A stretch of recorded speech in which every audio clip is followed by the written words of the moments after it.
السلام عليكم حبايبي، عاملين ايه؟ ان شاء الله النهارده هعمل لكم عصير الخروف في البيت. بسم الله. معانا كوبايه سكر غامق، يكون يستحسن ان هو يكون غامق، وكوبايتين خروب مجروش. وتعالوا بقى نشوفوا هنعمله ازاي. هنجيب حله كده على النار، بسم الله، نحط فيها السكر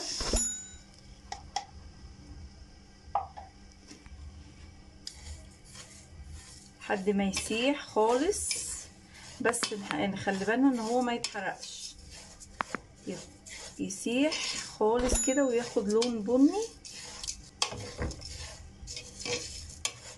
طبعا نقلب باستمرار كده عشان ما يتحرقش من اجزاء ومن الحروف.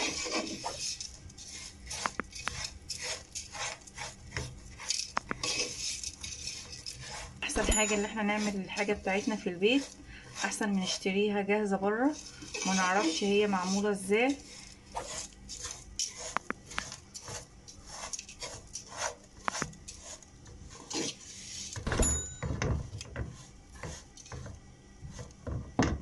طبعا الكوبايه دي ممكن تكون كويسه او كفيله اللي هي تحلي كميه الميه اللي احنا هنحطها.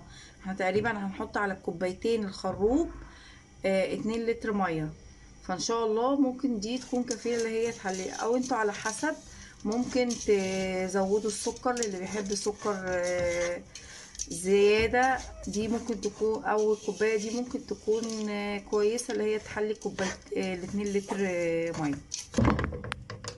بصوا كده السكر كله ساح، خد اللون العسلي كده من غير ما يتحرق. هنقوم بقى ننزل بايه؟ كوبايتين الخروب المجروش، ونقلبه معاه كويس لغايه ما يمتزجوا ببعض ويغلوا غلوه قبل ما نحط الميه. السكر يمسك في الخروب، شايفين؟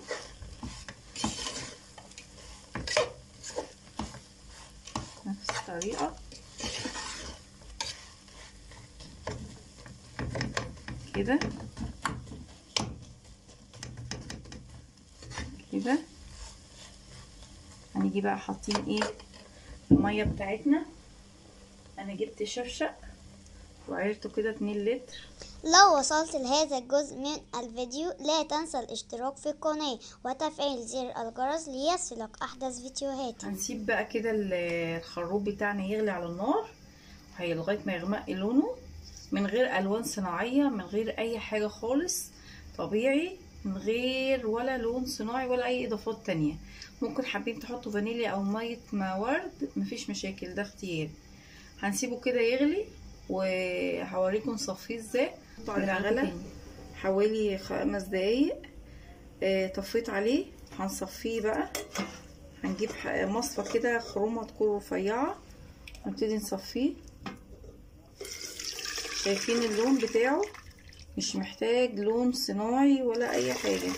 لو عملتوه بالطريقه دي،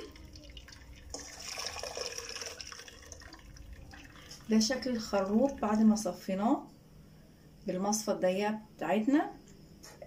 وسبته هدا شويه برد وحطيته في الدوره، وهو لونه دلوقتي كده بني غامق مش اسود، لان اللون الاسود ده بيبقى واخد لون صناعي عند المحلات، لكن احنا عاملينه طبيعي 100% من غير اي الوان صناعيه. ولو عملتوه بنفس الطريقه هتستفيدوا منه كتير. وكل سنه وانتم طيبين، والف هنا وشفا.